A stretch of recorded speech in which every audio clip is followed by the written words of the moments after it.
Mother's Will by John Tang. Could you explain to the devil that men were fashioned in God's image if they were measured by their actions? My father proposed to me in his library one evening. My adolescence was nearing its end, as his riddle echoed throughout the castle walls. Fury was always compelling, especially in the blood of loved ones. Father couldn't forgive the poor facade of humanity called the church for having slain mother, burning her under the crucifix for allegedly practicing Satanism and witchery. The pain was visceral, but love was enduring. Father was convincing, but mother was divine. Raised under my mother's care for my entire life, I learned to take deep interest in the laws of the universe through science and humanity. The pathetic townspeople never understood the profound respect mother had for existence. Lord, there I go again, sounding like father. Alucard, she once said to me, there are more genetic combinations than constellations in space. You, like every living being here on Earth, are a rare galaxy.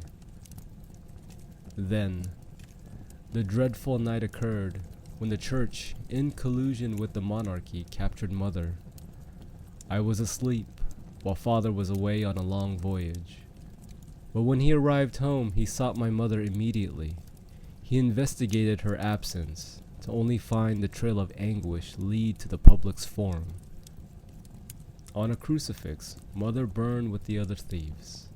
As the flames died, her charred remains poisoned the Vermeil evening. The smell of her flesh was as rotten as the next corpse.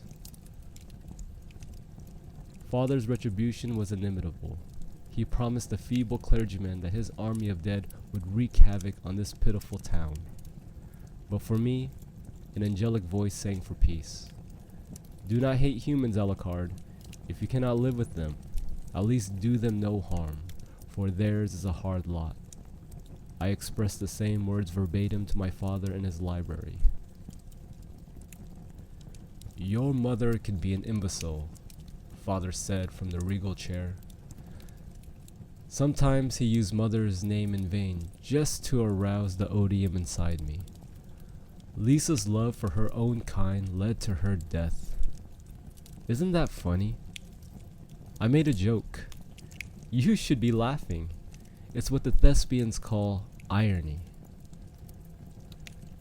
Later that night, I woke up from my slumber, lucid as if I were fulfilling a dream.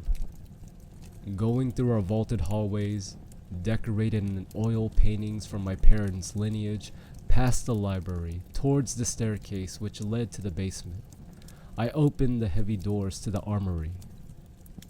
Torches burned low in the marble plates, all the way to the end of the room. Not a single piece of steel glistened in the light, not even the legendary weapons from across all the continents, except for one, the chrysogrim, a golden hilt with an edge white and blue as plumage in the sky. The holy sword lay asleep in the golden filigree vitrine on a velvet pillow. The room acknowledged my existence as the box opened and the sword floated in the air and flew into my empty palms. Son, are you here to kill your father? My father found me in the throne room. No, I am here to live out mother's will. He dashed the wine glass against the stone ground. What profits a man if he gains the world but forfeits his soul?